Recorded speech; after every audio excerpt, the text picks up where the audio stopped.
बात करने के लिए लॉगिन करें www.astrotak.com।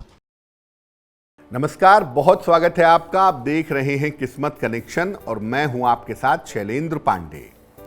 आज हम आपको बताएंगे कि अपनी हाथ की रेखाओं को देख करके आप अपने चंद्रमा के बारे में, चंद्रमा ग्रह के बारे में क्या जान सकते हैं। हाथ की लकीरों से, हाथ की रेखाओं से चंद्रमा को कैसे जानें और कैसे समझें। सबसे पहले जानते हैं कि हाथों में चंद्रमा होता कहाँ है और चंद्रमा की सामान्य बातें क्या हैं।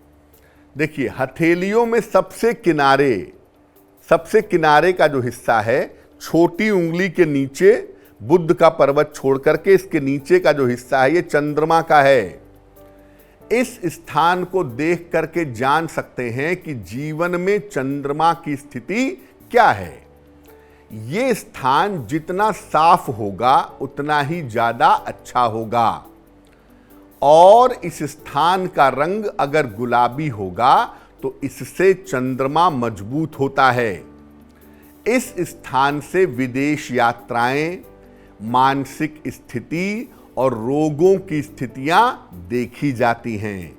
यानी चंद्रमा आपके मन के बारे में, आपके विदेश यात्रा के बारे में और आपकी बीमारियों के बारे में बता सकता है। अब ये जानते हैं कि आपके हाथ में जो चंद्र का पर्वत है, ये वाला, इसको देख करके आपकी मानसिक स्थिति को, मेंटल स्टेटस को कैसे जान सकते हैं। देखिए, अगर इस स्थान पर बहुत सारी रेखाएं हैं, छोटी छोटी रेखाएं बहुत सारी होती हैं आमतौर पे, और अगर ऐसा है तो आपके मन में चिंताएं पैदा होंगी। इस स्थान पर अगर दाग धब्बे हों तो व्यक्ति काल्पनिक और बिना वजह के चिंता करता है। चंद्रमा के पर्वत पर अगर तिल हो तो व्यक्ति को गंभीर मानसिक रोग परेशान करते हैं।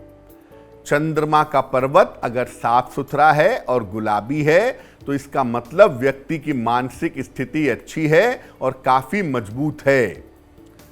चंद्रमा के पर्वत पर अगर क्रॉस हो तो ऐसे व्यक्ति को जल में डूबने का खतरा रहता है। ऐसे लोगों को नदी में जाकर नहाना, नाव से यात्रा करना, इन सब बातों का थोड़ा ध्यान रखना चाहिए। अब ये जानते हैं कि चंद्रमा के पर्वत से करियर और विवाह के बारे में क्या जान सकते हैं। देखिए, भाग्य रेखा अगर चंद्रमा की तरफ से आए तो भाग्योदय विवाह के बाद होता है। ऐसे लोगों को शादी के बाद सफलता ज्यादा मिलती है। ऐसे लोगों का जीवन साथी बहुत समझदार भी होता है और बहुत सहायक भी होता है। अगर ये पर्वत मजबूत है तो ऐसे लोगों को अभिनय के क्षेत्र में, जल संबंधी क्षेत्र में और खान पान के क्षेत्र में खूब सफलता मिलती है। इस पर्वत पर छोटी छोटी रेखाएं अगर होती हैं तो ये प्रेम संबंधों और यात्राओं के बारे में सूचना देती हैं। इस पर्वत पर सीधी लकीर निकल करके अगर भाग्य रेखा से जुड़ने लगे तो ऐसे लोगों का सेटलमेंट आम तौर पर विदेश में हो जाता है। अब अगर आपके हाथ में चंद्रमा कमजोर दिख रहा हो या चंद्रमा की वजह से समस्या दिख रही हो तो क्या उपाय करना चाहिए। सुबह सुबह उठकर सबसे पहले अपने दोनों हाथों की हथेलियों को देखिए। कनिष्ठिका उंगली में, सबसे छोटी उंगली में एक मून स्टोन या मोती पहने। वैसे मून स्टोन पहनना ज्यादा फायदेमंद होता है। हल्की सुगंध का नियमित रूप से प्रयोग करें। अपने घर में एक हरसिंगार का या रात रानी का पौधा भी लगाएं और अपने गले में एक तुलसी की माला आप पहने। इसको धारण करने से भी चंद्र से जुड़ी हुई समस्याएं दूर हो जाती हैं। तो आज हमने चंद्रमा की स्थिति के बारे में बात की कि हाथ में चंद्रमा की स्थिति को कैसे जान सकते हैं। अब जान लेते हैं क्या है आज की सलाह।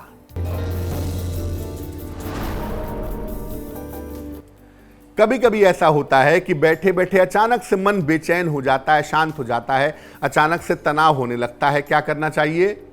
जब भी मन अशांत हो, गहरी गहरी सांस लीजिए, एक गिलास शीतल जल पीजिए और मन ही मन शिव शिव का कुछ देर तक जप कीजिए।